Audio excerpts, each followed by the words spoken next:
Hello, Namaskar. This is Firstpost and you're watching Vantage with me, Palki Sharma.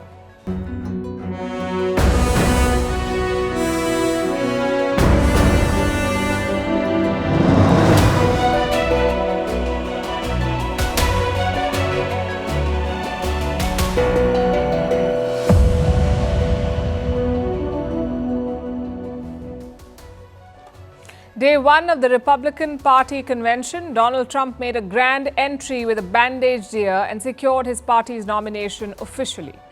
He's also announced his vice presidential pick. We'll tell you who the man is and what he brings to the table.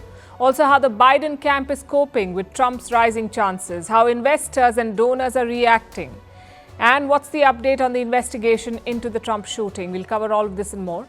Meanwhile, in Jammu and Kashmir, Pakistan-sponsored terrorism is on the rise again, an attempt to neutralize India's gains over the past few years. In Bangladesh, how student protests against reservations have taken a violent turn, why China is building a secret military base in Tajikistan. What is Pickle Ball and why is it beating the game of golf? What India should be wary about as it clears the use of the latest weight loss drugs. And they found a cave on the moon's surface. We'll tell you what this means. All this and more coming up. The headlines first.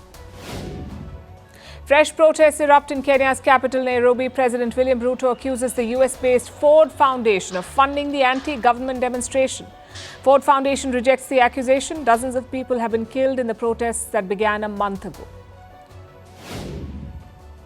Israel continues to bomb Gaza as ally US renews criticism of the high civilian casualty. Now, China claims it is keen to facilitate reconciliation between rival Palestinian factions. Later this month, Fatah officials will be meeting their Hamas counterparts in Beijing. In India, the Lal Street extends its bull run. Sensex and Nifty hit fresh record highs. The benchmark stock indices have been on a record-breaking run since Friday. This comes ahead of the union budget presentation next week. The International Monetary Fund maintains its 2024 global growth forecast as the world economy will grow 3.2% this year. It's the same as its April forecast. The IMF raises India's 2025 growth projection to 7% from 6.8%, but cuts the 2024 forecast for the United States and Japan. President Emmanuel Macron accepts the resignation of the French government. The Prime Minister will head the caretaker government. French politics has been in a deadlock since the inconclusive snap election earlier this month. Parties in the National Assembly are scrambling to put together a coalition government. And Gareth Southgate resigns as England's manager. The decision comes just days after England lost to Spain in the Euros final. Southgate, a former defender, had taken charge in 2016. Under him, England made it to two Euro finals, but lost both times.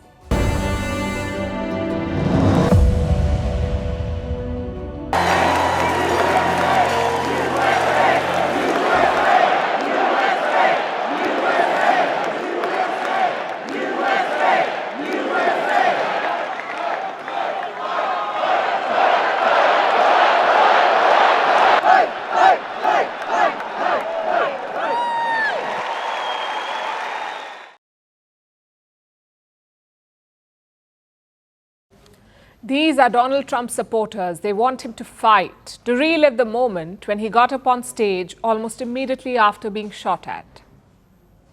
When he pumped his fist and shouted the word fight at least 3 times. Now fight has become his campaign slogan. On Monday, Trump made his first public appearance after the shooting. He went to the Republican National Convention in the city of Milwaukee, in the Midwestern state of Wisconsin in America. The former president had a bandage on his ear. He wasn't scheduled to speak on day one, but he was expected to get a hero's welcome, and he did. Take a look at this.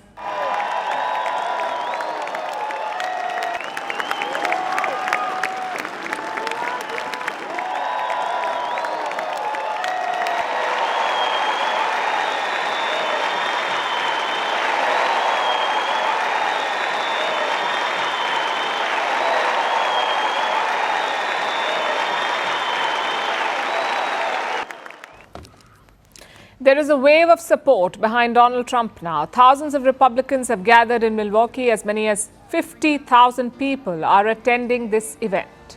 This includes Republican leaders, party delegates from all American states, and of course, Trump supporters. Many of them had an emotional reaction when they saw Trump.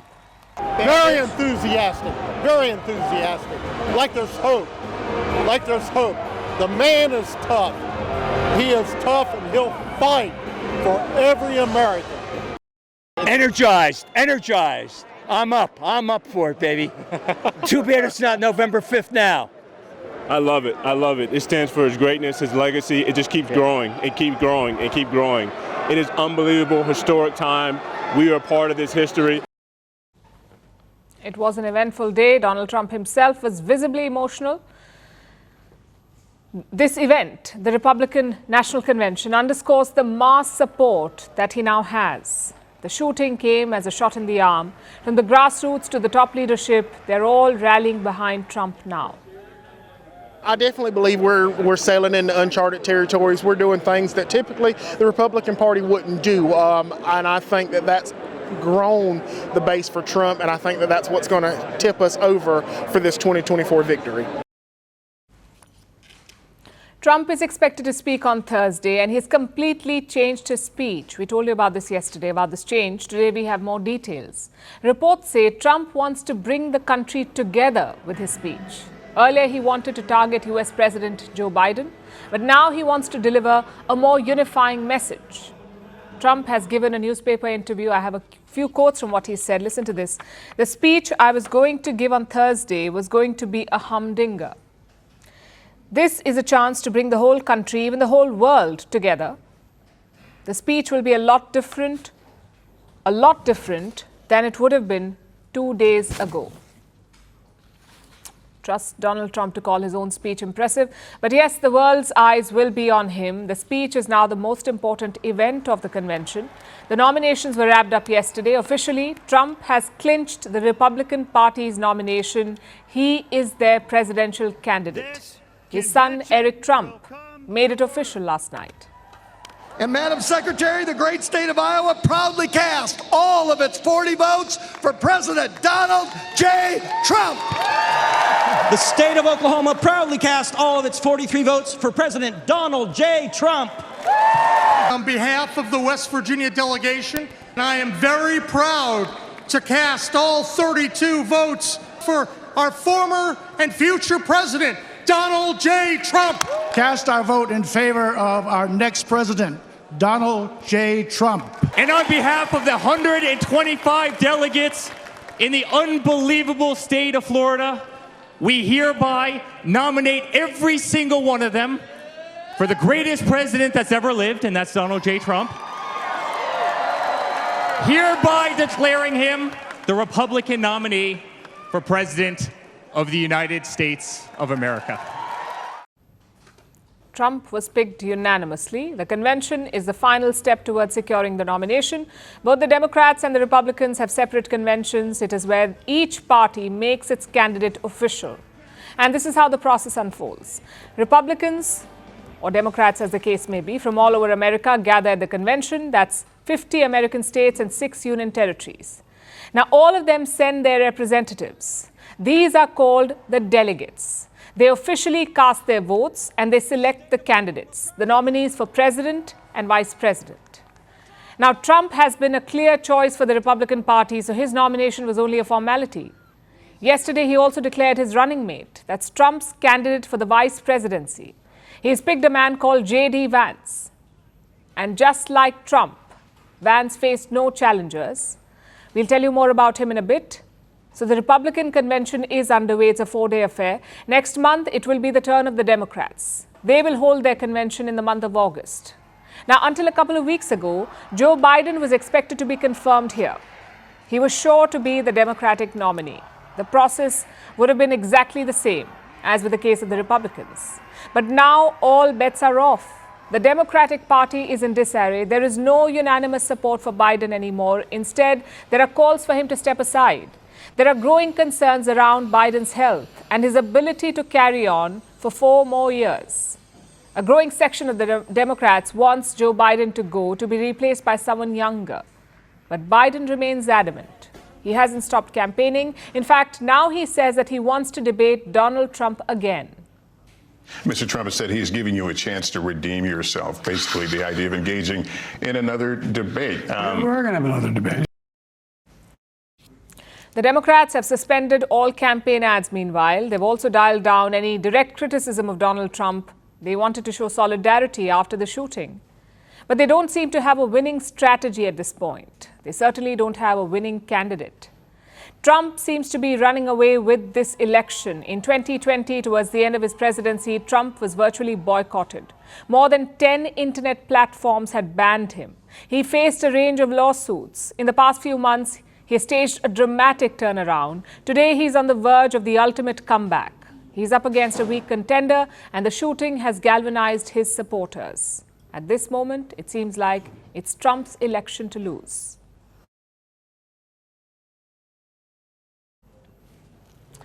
Now, let's tell you about the other man making headlines. Donald Trump's running mate, his pick for vice president. That's JD Vance. If you do not follow US politics, it may have come as a bit of a surprise. You may have expected a Vivek Ramaswamy or a Ron DeSantis. But among Republicans, it was apparently the obvious choice. First, let's take a look at his career. Vance hails from the US state of Ohio. He has served in the US Army, including in the Iraq War. He also has a law degree from Yale.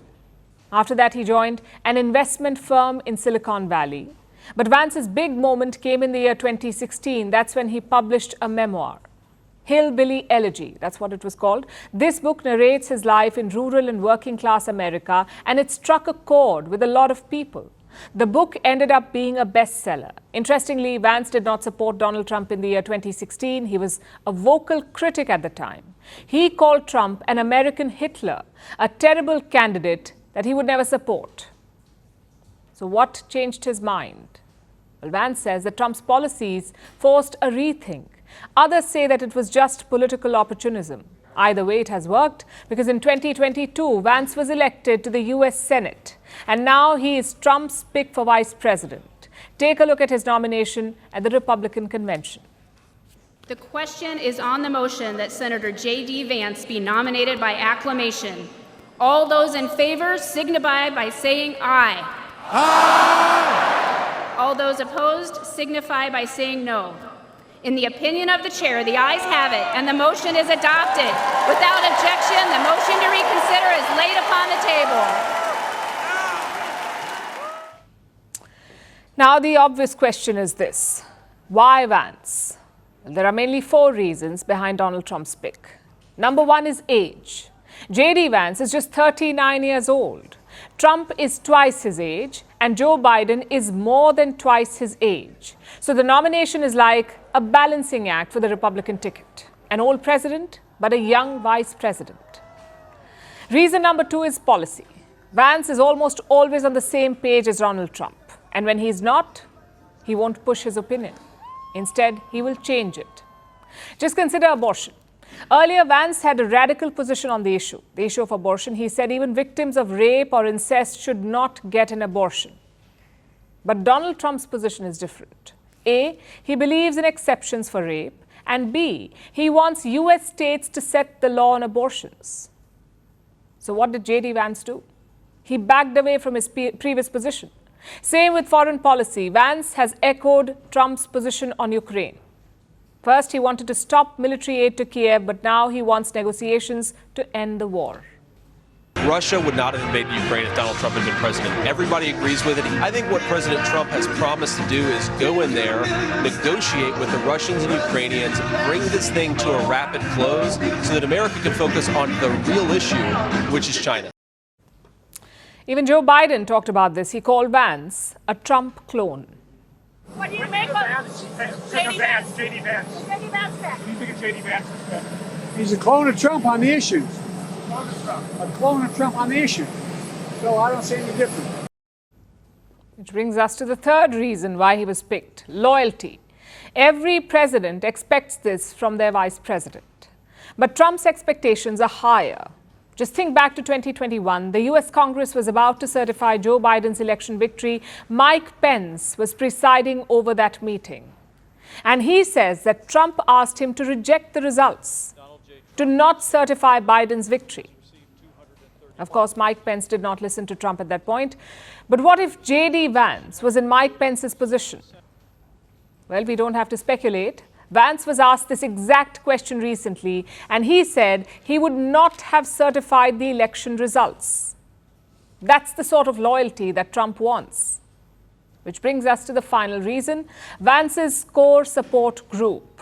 This election will be decided by America's swing states, the likes of Pennsylvania, Michigan, and Wisconsin. These states have a lot of white working-class voters. They voted for Trump in 2016, but they did not support him in 2020. Enter JD Vance. He's popular in America's Midwest battleground states, so he could bring in some crucial votes. Those are the four obvious reasons for picking JD Vance. But the internet has found a fifth reason. His wife, Usha Vance. Usha is the daughter of Indian immigrants. She met Vance at the Yale Law School, and her politics is quite interesting. She was once registered as a Democratic voter. She also worked at a law firm that called itself radically progressive. So very different from her husband. The question is, how will this play out? Vance has said that his wife has considerable influence over his career. In 2022, she also helped his Senate bid. Take a look. He's an incredible father, and he's my best friend. JD shared his family story in Hillbilly Elegy, and he wants for Ohio what Ohio gave him, a fighting chance. Ideally, this race should be about Trump and Vance, but expect Usha Vance to feature heavily. She has a Democratic past, she is the daughter of immigrants, and she is highly qualified. These are all attributes with campaign potential. Let's see how the strategy unfolds. So it's official, Trump is the Republican Party's presidential candidate, and now we know his vice presidential pick as well. The Trump and Vance duo will take on the Democrats. For now, at least, that means Joe Biden and Kamala Harris. That is the current matchup. Trump and Vance versus Biden and Harris. But what's the mood like on the ground, especially after the assassination attempt? How has that affected public sentiment in America? How confident are the two sides in the run-up to the November election? Well, we see two starkly different pictures emerging. On the one side is Donald Trump. His now iconic fist in the air, adorning T-shirts, flags, and other memorabilia. His words after the attack, fight, fight, fight. They have become a rallying cry for the Republicans. He was given a hero's welcome at the Republican convention, and there wasn't a hint of hesitation when he was made the presidential candidate. Their confidence might be infectious, because the American stock market seems to have caught the bug. This is a profound day, right? We're after an assassination attempt. This is historic. And if anyone can turn an assassination attempt into a home run, it's Donald Trump, with his fist held high and the American flag. And it's the ultimate picture. And the markets are telling you the story. The markets are excited. The Trump stocks are rallying. Trump stocks are crypto stocks. They're prison stocks. They're guns. The cryptocurrency industry has long backed Donald Trump. The belief is that Trump is pro-crypto and he will reduce regulations on the industry. The crypto market got turbocharged yesterday after the assassination attempt. Crypto investors believe that now nothing can stop Trump from winning the election. And that was reflected in the value of Bitcoin, the world's most famous cryptocurrency. Bitcoin's value surged to a 2-week high on Monday. It rose by 8.6%. because of the belief in Trump and the belief that the assassination attempt has guaranteed his victory. Crypto investors have traditionally backed Trump. Investors like the Winklevoss twins, Tyler and Cameron Winklevoss. They're the founders of the cryptocurrency exchange Gemini, and they have already donated to Trump's campaign. They've given $250,000 each. And reports say that more money might be on the way. Now, some of these reports may be a bit spurious. The Wall Street Journal, for instance, just said that Elon Musk was planning to donate, that he was allegedly planning to give Trump's campaign $45 million every month. But Musk seems to have slammed that report. With this reply on social media, he called the report fake news. We think that's what he's trying to say anyway. But even if the story about Musk isn't true, other wealthy Americans are betting on Trump. and the markets seem to be rooting for his victory. That's the mood in the Trump camp.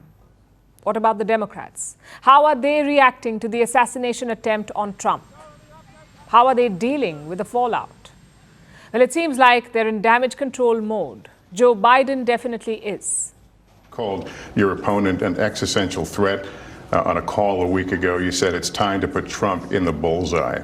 There's some dispute about the context, but I think you appreciate that I didn't say words crosshairs. I was talking about focus on. Look, the truth of the matter was, what I guess I was talking about at the time was, there was very little focus on Trump's agenda. Yeah, the term is bullseye.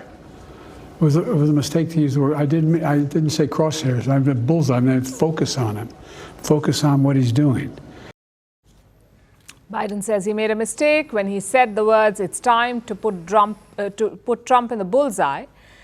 Biden said this on the campaign trail, but now he says that he just wanted people to focus on Trump's policies, not literally train their guns on him. In hindsight, the choice of words was poor. So Biden has to backtrack now. It's the same story with his Democratic Party. They're also backtracking. They have pulled advertisements off the air, attack ads that reportedly cost the party $50 million. These ads have now been suspended because of the assassination attempt. The Democrats know that they cannot stay on the offensive, not after Trump was nearly killed. So they have to go back to square one and rethink their approach. So on the one hand, you have the Democrats floundering. On the other, you have the Republicans on the rise, celebrating their candidate's survival and counting down the days till the election.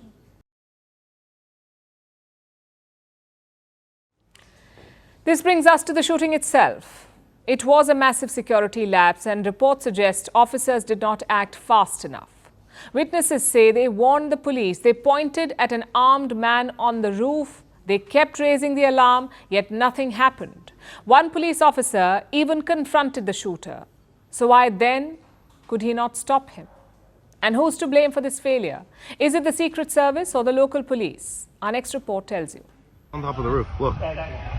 There he is right there.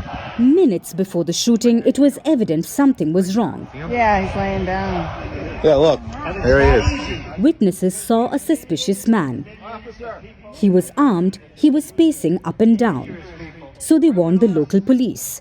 Soon enough, the police got pictures of the suspect. They started to look for him.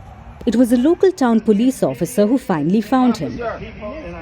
He was on the top of a roof, crouched with an AR-style rifle. When the police climbed the roof, the shooter pointed the gun at him.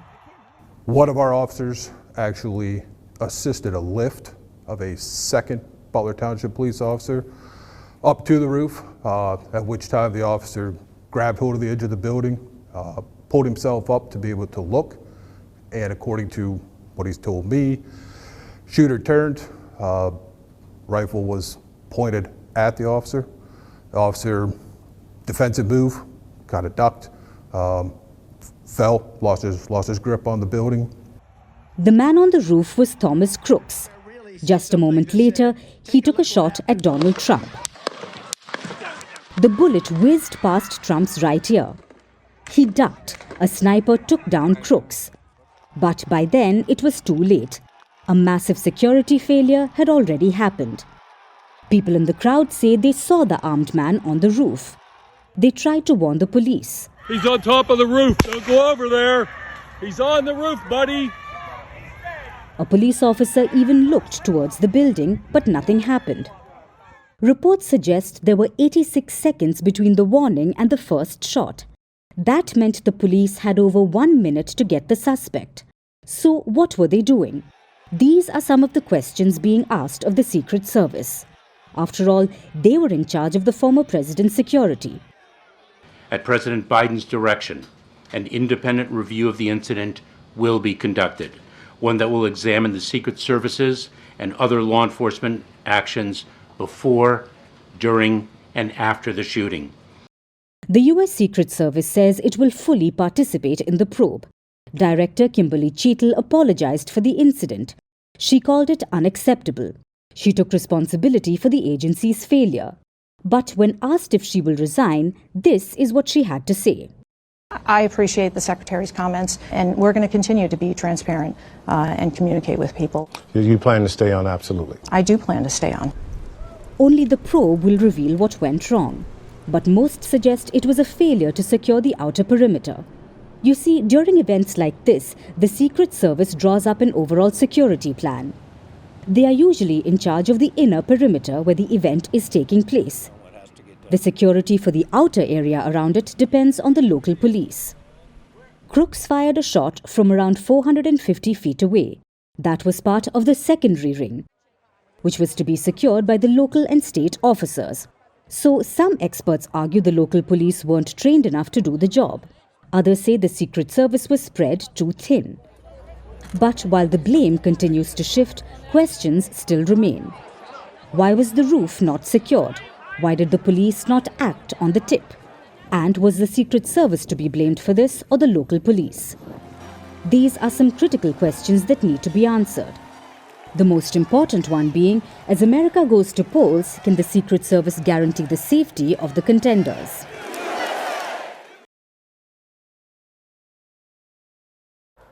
There's trouble in Jammu and Kashmir, and we haven't said that in a long time. Things have largely been peaceful after 2019, but now the terror threat is back.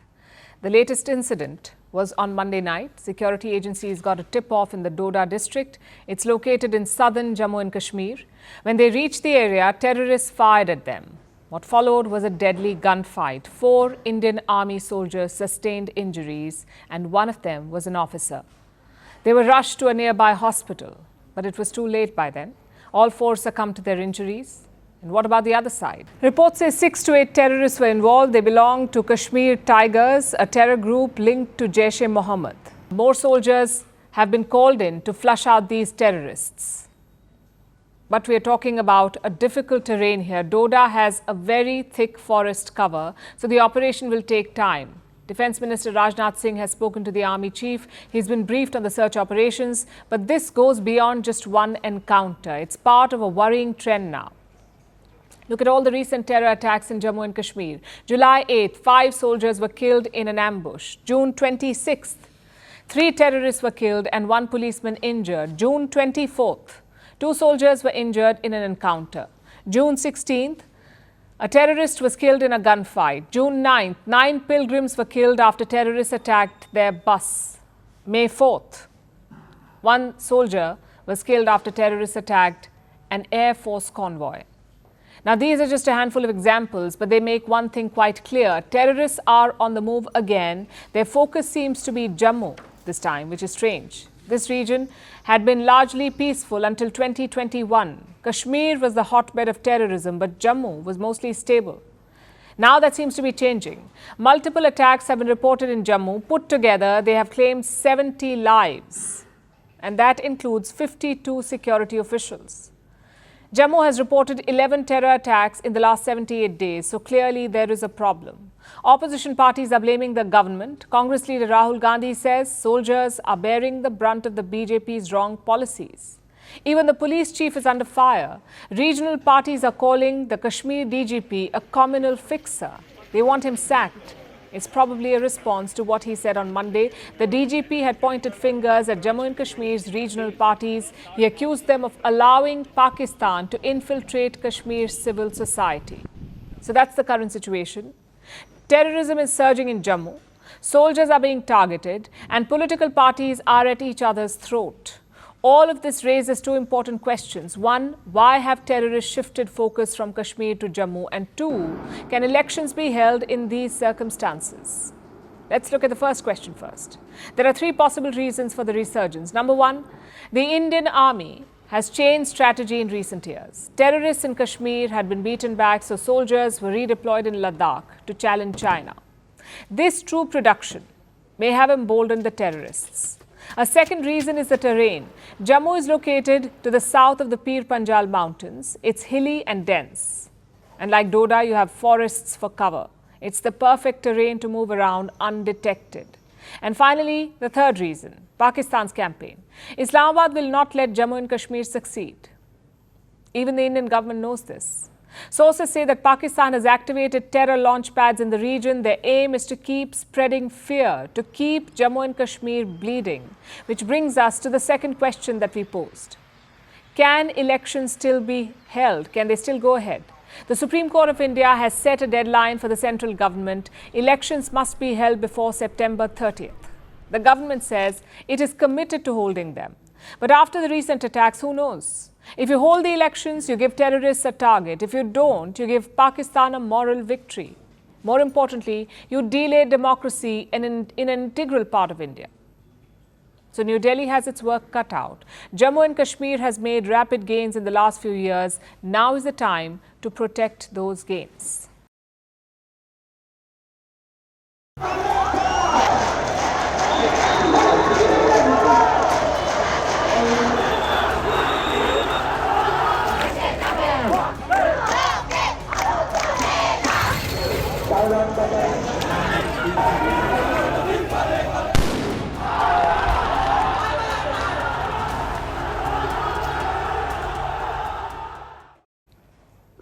Now we turn to Bangladesh, where some protests have turned deadly. Multiple casualties have been reported in Bangladesh. At least 3 people have died in Chittagong in the southeast, 1 in Rangpur in the north, and 1 person was killed in the capital, Dhaka. Meanwhile, more than 400 people have been injured from all across the country. Take a look at the situation on the ground.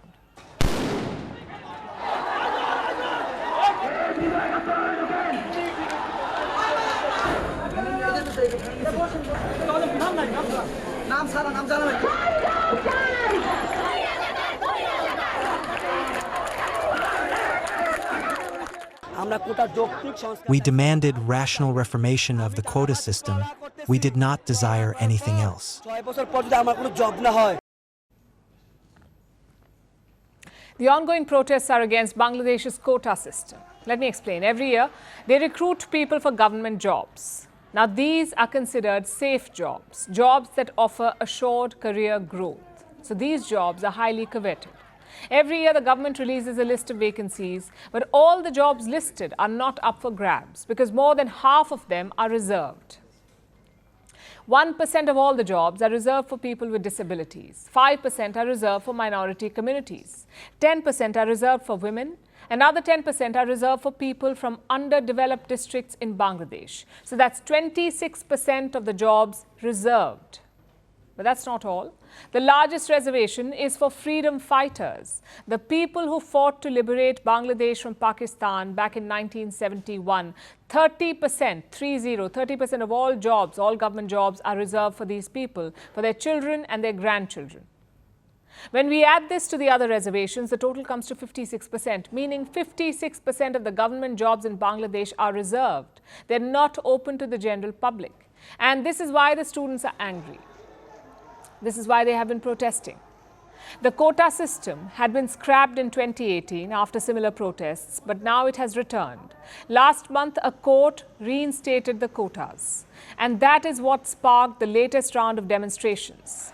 This is against various parts of the system, from the percentage of reserved seats to the vacancy rule. What's the vacancy rule?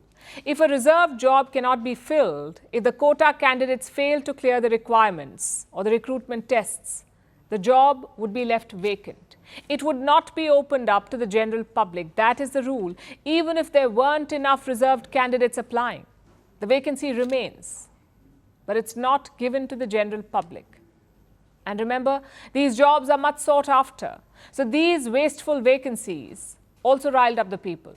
They have been protesting for weeks now, even after another court order. The quota reinstatement was paused last week by Bangladesh's Supreme Court. It has put the reservation policy back on hold, at least for a month. But this did little to calm the protesters. In the last 2 days, the situation came to a head when Prime Minister Sheikh Hasina weighed in. She took a dig at the protesters. She used the word Razakar while talking about the protests. And this did not go down well with the protesters because Razakar is a taboo term in Bangladesh. It describes the people who collaborated with Pakistan during the 1971 War of Independence. It effectively means traitors, Razakar. So when the protesters heard this, they were enraged. They took to the streets and chanted slogans.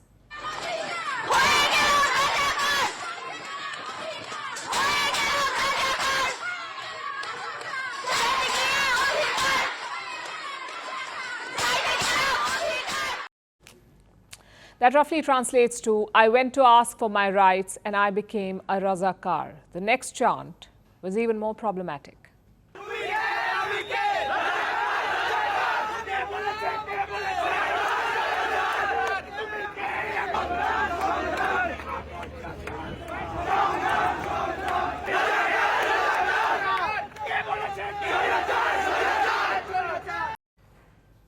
They're saying we are Razakars, the government has said so.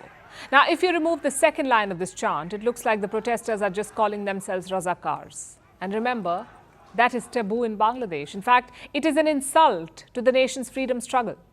So you can imagine the reaction. There was a lot of anger from politicians who only heard the first part of the chant. What followed was a wide range of condemnations and threats. But the worst was this. From the General Secretary of Pakistan's ruling party, he said that the party's student wing would make the Razakars pay. Not the police, not the military, but the ruling party's student wing. This threat was issued yesterday, and that's when the violence escalated. We were rallying, and suddenly the ruling party student wing attacked us in front of Bijoy Ekattor Hall first. Then we were coming towards the Vice-Chancellor's house when we were stopped there. The Chhatro League ruling party student supporters again attacked us from behind. They were hitting heads in a targeted way. Bangladesh's quota protests have entered a violent new phase. No side seems ready to back down and the bodies have started to pile up. We hope that the situation de-escalates and cooler heads prevail.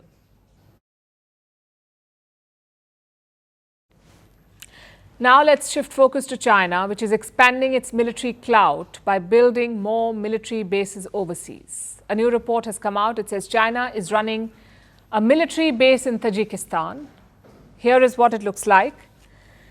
The facility is in a remote corner of Tajikistan near its border with Afghanistan. It is surrounded by mountains. There are roads leading up to the base. There is a helipad and perimeter walls for protection. Also a lookout tower.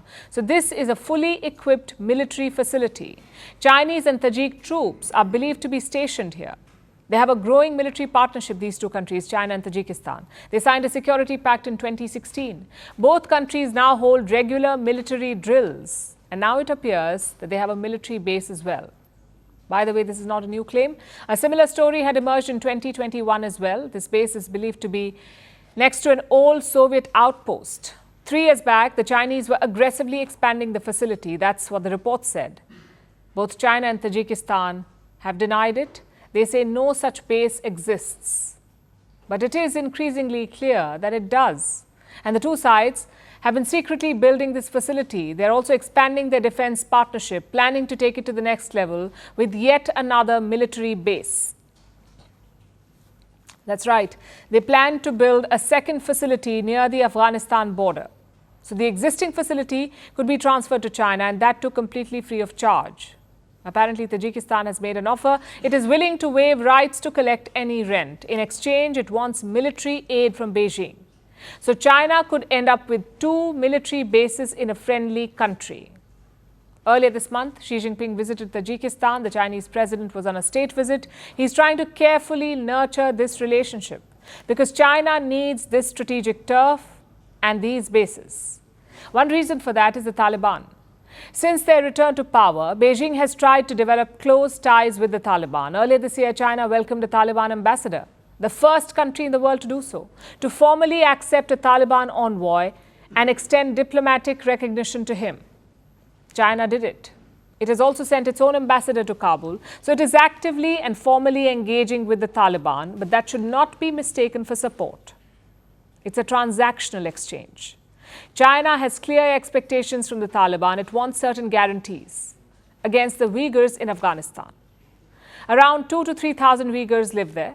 They're scattered across Afghanistan. They're believed to have ties with the Taliban. Now, China sees these Uyghurs as troublemakers, a community which can spark unrest in China's Xinjiang province. The Uyghur community has been persecuted by Beijing over the years. So China is now putting pressure on the Taliban to cut ties with the Uyghurs. In return, China has offered economic support to the regime in Kabul, including a possible entry into the Belt and Road Initiative. The Taliban, of course, have welcomed the idea, but not without spelling out their own expectations. We requested China to allow us to be a part of the China-Pakistan Economic Corridor and Belt and Road Initiative and the path that join us through Tajikistan. So far, the Taliban have entertained China's requests, but in a limited manner. They've moved some of the Uyghurs from the China-Afghanistan border, but they haven't completely snapped ties with the community. So Beijing wants an insurance policy against the Taliban. And that's where Tajikistan could help. The military bases could help China safeguard its security interests in the region, but this should alarm other regional players like Russia. Traditionally, Central Asia has been Russia's backyard. Tajikistan is a former Soviet state. Historically, Russia has been its biggest military backer, its primary source of weapons. But recently, this supply has taken a hit. Russia has been slow in its deliveries, mainly due to the war in Ukraine. So Tajikistan is expanding its source base. It is shifting towards China. This could diminish Moscow's influence. India too has reasons to worry. China is stationing troops near Afghanistan. This creates new vulnerabilities for New Delhi. This presence could cut off potential trade routes and challenge India's security interests. So China is making a power play for influence in Central Asia, and others cannot afford to ignore this.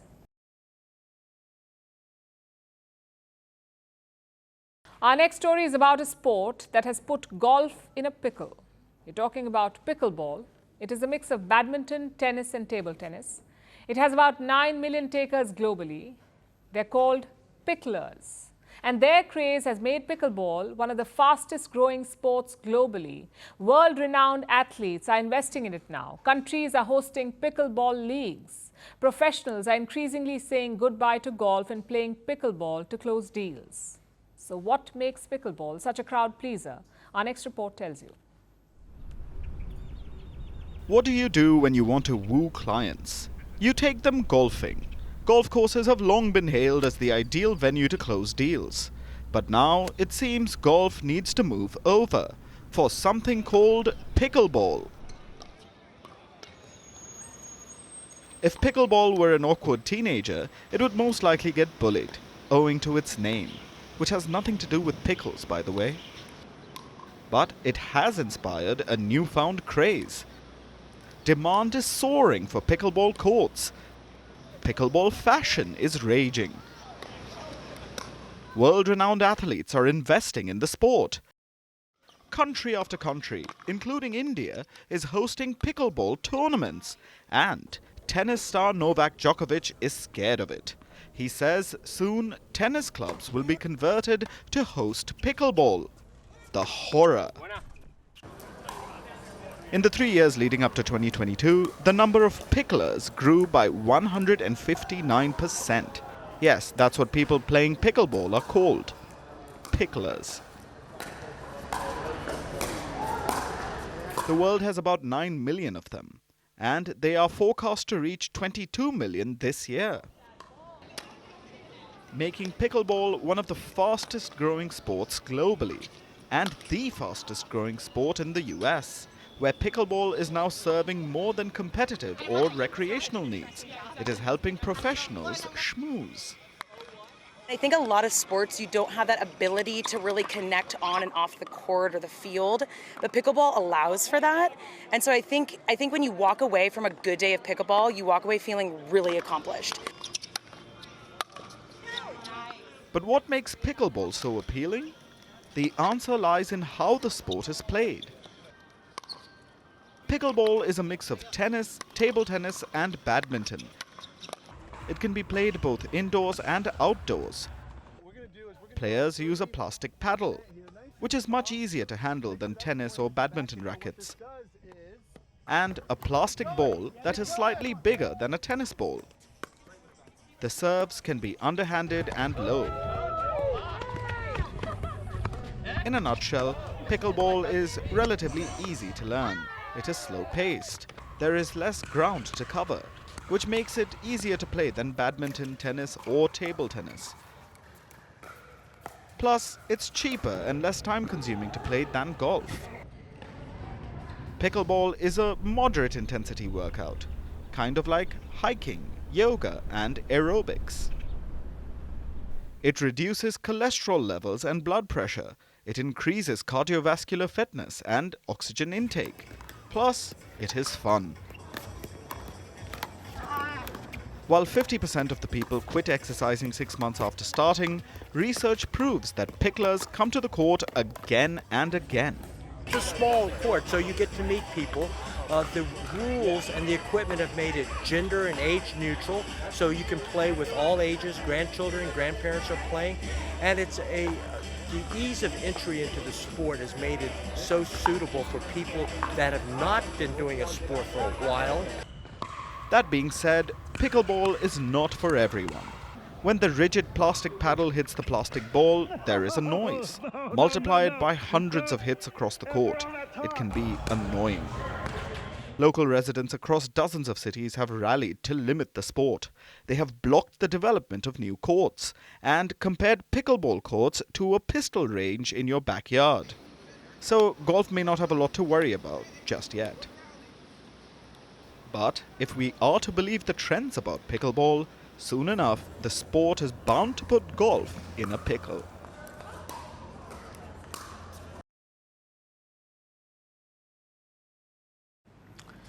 Our next story is about weight loss drugs. They're all the rage across the globe, but in India, they were only available on the black market. Not anymore though. Weight loss drugs will soon make their debut here. Last week, India's drug regulator approved it. It gave a green light to Eli Lilly's tirzepatide. Now, Eli Lilly is an American pharmaceutical giant. For now, the approval is for type 2 diabetes and not weight loss, but it is also under review for dealing with obesity. So what exactly is tirzepatide? Who can use this drug? How much will it cost in India? And can this be misused? First, let's look at tirzepatide. It started as an anti-diabetic medication. Once administered, it mimics two hormones in the body, GIP and GLP-1. It slows down digestion. It activates insulin production. When you take it, you feel very full. Eventually, you start shedding the kilos. Studies show that those taking tirzepatide lose almost 16% of their body weight in a year. That's how it works. Now, two of Eli Lilly's drugs contain tirzepatide. They are Mounjaro and Zepbound. It's basically the same medication but marketed for two different things. Mounjaro is for diabetes, while Zepbound is for obesity. Which brings us to the question, who can take this drug? Right now, it's been approved for diabetes in India, so any diabetes patient can get it, and this is important. India is known as the world's diabetes capital. 101 million Indians live with diabetes. That's almost 12% of our population. 15% of the population is also pre-diabetic, so this drug could be a blessing for them. Usually, a patient will need to take only one injection a week. This eliminates daily treatments or multiple pills. But on the flip side, the cost is prohibitive.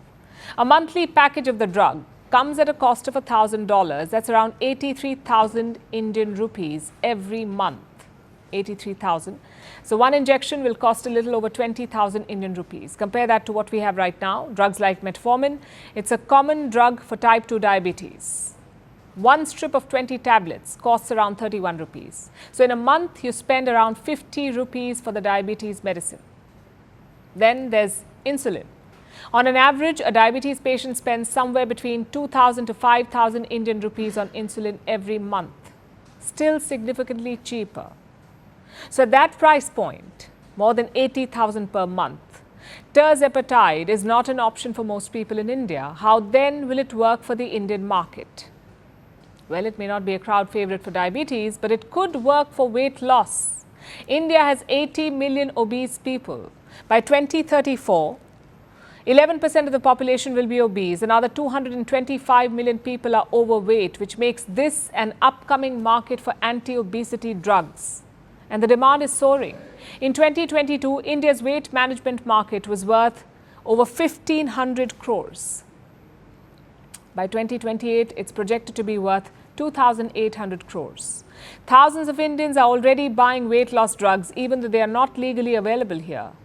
They're either smuggled from abroad or bought on the black market. Many people also end up buying counterfeit versions. So now they'll be able to get a legitimate version. But does that make it safe? Let's look at the science.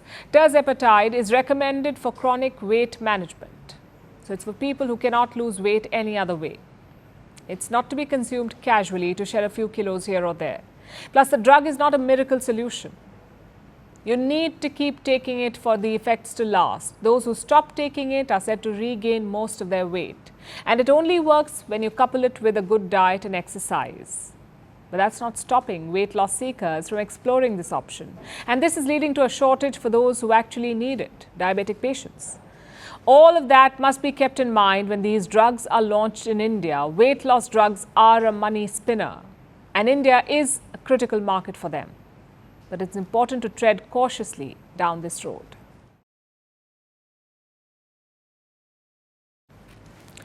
Millions of years ago, human life on Earth began in caves. Who knows, maybe years down the line, we could say the same about humans on the moon. Because for the first time ever, scientists have discovered a cave on the moon, an underground cave. It lies about 150 meters beneath the surface, and its area is equivalent to 14 tennis courts. Now, this may be the first cave, but scientists suspect that there are hundreds more, and they can be the new home of future astronauts. Here's a report.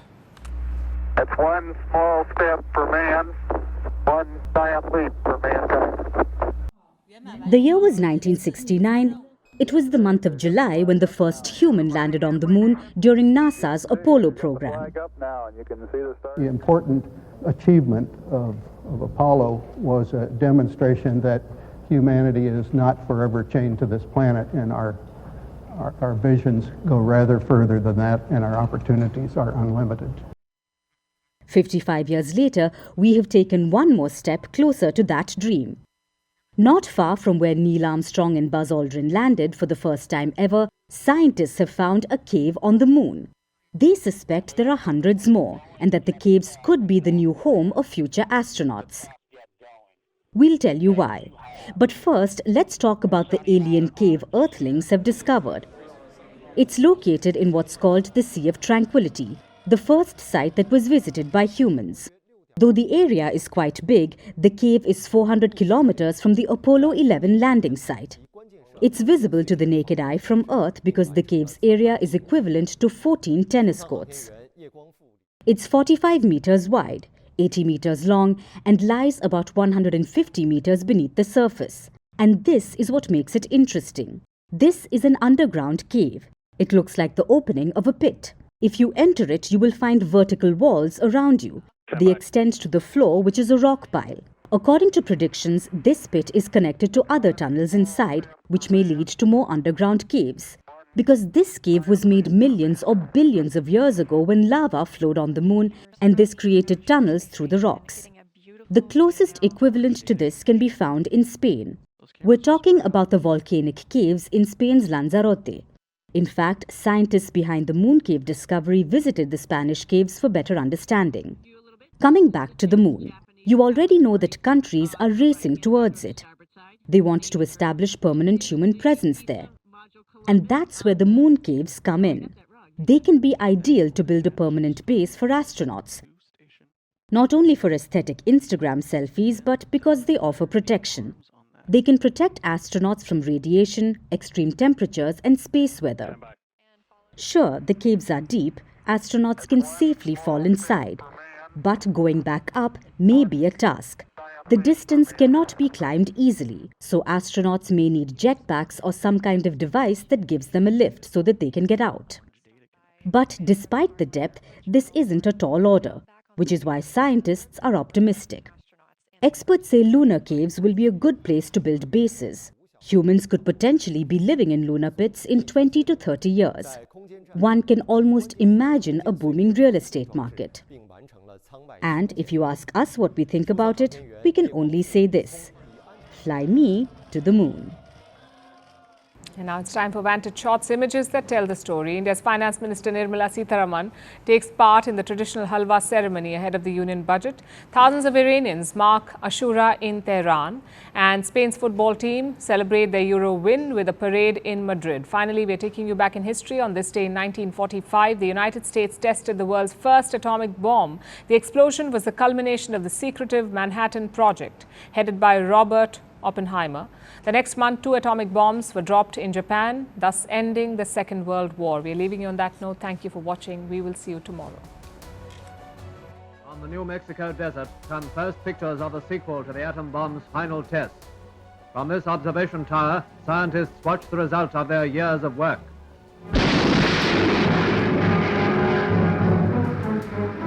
Miles into the air rises the giant shape of the now historic explosion. Traveling in army tanks shielded with lead, the scientists arrive on the spot to inspect results. Cameramen and reporters put on canvas overshoes to guard against radioactive particles. Tests reveal that harmful rays do not remain, only the evidence of the terrible retribution so soon to follow.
Across continents, one powerful news source. Bringing you diverse perspectives on the issues that matter.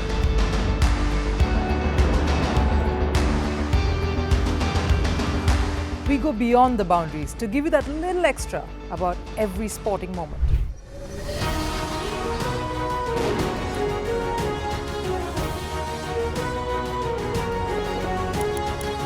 So thank you for making Firstpost 5 million strong. We're counting on your support, and you can trust us to bring you the news unfiltered and unvarnished.